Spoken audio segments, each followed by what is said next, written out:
السلام علیکم ناظرین محترم، میں ہوں منور رحمان اور آپ دیکھ رہے ہیں energy of youth motivation channel.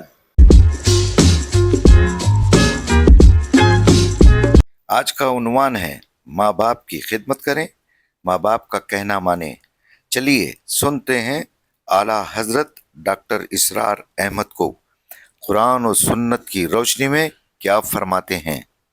اما یبلغن عندک الکبر احدہما او کلاہما، اگر ان میں سے کوئی ایک یا دونوں تمہارے پاس بڑھاپے کی عمر کو پہنچ ہی جائیں، اما یبلغن عندک تمہارے پاس پہنچ جائیں اگر ان میں سے احدہما ان میں سے کوئی ایک او کلاہما یا دونوں، تو اب دیکھیے احکام کیا ہیں۔ بوڑھے والدین، فلا تقل لہما اف، نمبر ایک انہیں اف تک مت کہو۔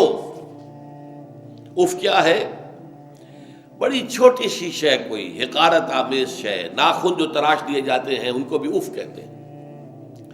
اتنی سی چھوٹی بات بھی ان سے نہ کہو کہ ان کی گستاخی جو ہے اس درجے میں ہو رہی ہو، جیسے کہ یہ تراشے ہوئے ناخن ہے، اس درجے میں بھی کوئی گستاخی ان کے سامنے نہ کرو۔ فلا تقل لہما اف، اف ہے آپ پر۔ ہمارے ہاں یہ لفظ اف زیادہ استعمال نہیں ہوتا، تف استعمال، تف ہے تم پر، تف ہے آپ پر، نہیں، ہرگز نہیں۔ افل لکما وما تعبدون، حضرت ابراہیم علیہ السلام نے فرمایا تھا، سورہ انبیاء میں ہے موجود یہ افل لکما۔ سورہ احقاف میں جو سرکش اولاد ہوتی ہے ان کے بارے میں کہا گیا وہ اپنے والدین کو افل لکما، آپ پر تف ہو، نہیں۔ لیکن یہاں جو حکم ہے فلا تقل لہما اف، انہیں اف تک نہ کہو۔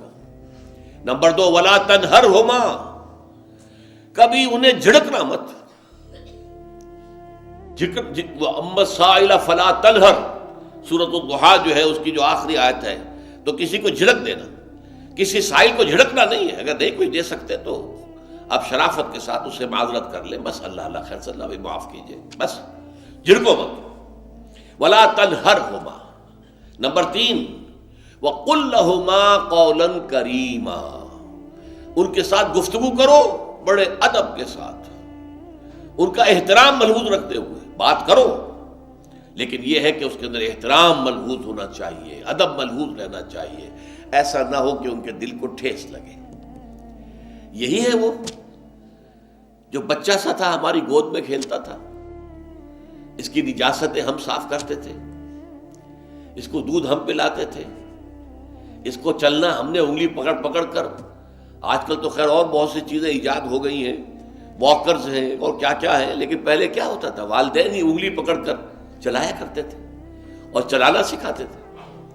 آج یہ سینہ تان کر بات کر رہا ہے ہم سے، آج یہ اس طریقے سے جو ہے گستاخانہ انداز اس نے ہمارے سامنے اختیار کیا ہے، وہ دل کو ٹھیس لگے گی۔ میں نے اس سے پہلے بھی ایک مرتبہ آپ کو بتایا تھا کہ صرف دو چیزیں ایسی ہیں جن کو محبت اور تعظیم کے انداز میں دیکھنا بھی عبادت ہے، محض دیکھنا اور کچھ نہیں کر رہے آپ۔ ایک خانہ کعبہ، محبت بھرے انداز میں آپ بیٹھے ہوئے ہیں، صرف نہ آپ طواف کر رہے ہیں، طواف کریں گے تو اور ثواب ہوگا، آپ بیٹھے ہیں صرف اور دیکھ رہے ہیں، اور اس کے اندر احترام ہے، تعظیم ہے۔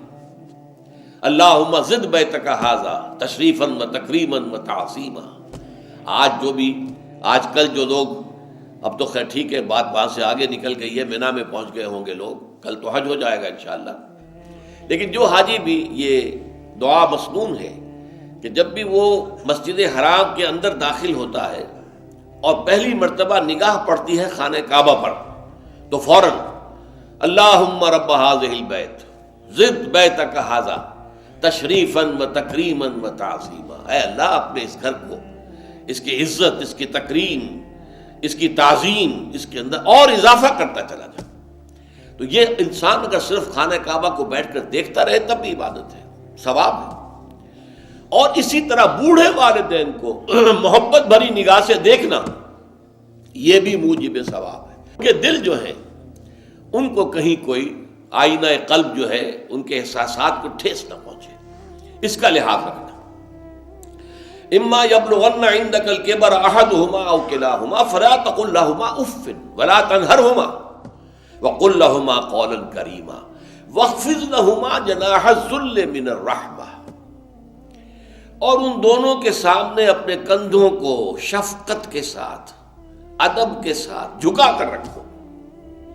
یہ جو ابھی میں نے چند الفاظ کہے تھے کہ سینہ تان کر بات کرنا، یہ ایک انداز ہوتا ہے بات کرنے کا۔ ایک یہ ہے کہ آپ بات کر رہے ہیں والدین سے، والدہ سے، والد سے، لیکن جھکے ہوئے، کندھے جھکائے ہوئے۔ اب یہ بھی دو ہی باتیں ہیں، یا والدین کے سامنے کندھے جھکانے ہیں، یا پھر حضور سے کہا گیا ہے اے نبی آپ اہل ایمان کے لیے وَخْفِضْ جَنَاحَكَ لِلْمُؤْمِنِينَ، یہ مومن جو ایمان لائے ہیں ہمارے نیک بندے ہم پر، چاہے وہ غریب ہیں، فقیر ہیں، چاہے وہ غلام ہیں، مسکین ہیں، آپ اپنے کندھے ان کے سامنے جھکائیے۔ یہ بہت بڑی بات ہے جو کہی گئی ہے محمد الرسول اللہ صلی اللہ علیہ وسلم سے۔ آپ ان کے سامنے وَخْفِضْ جَنَاحَكَ لِلْمُؤْمِنِينَ، اہل ایمان کے لیے اپنے کندھے جھکائیے، جھکا کر رکھیے، ان کا احترام کیجیے۔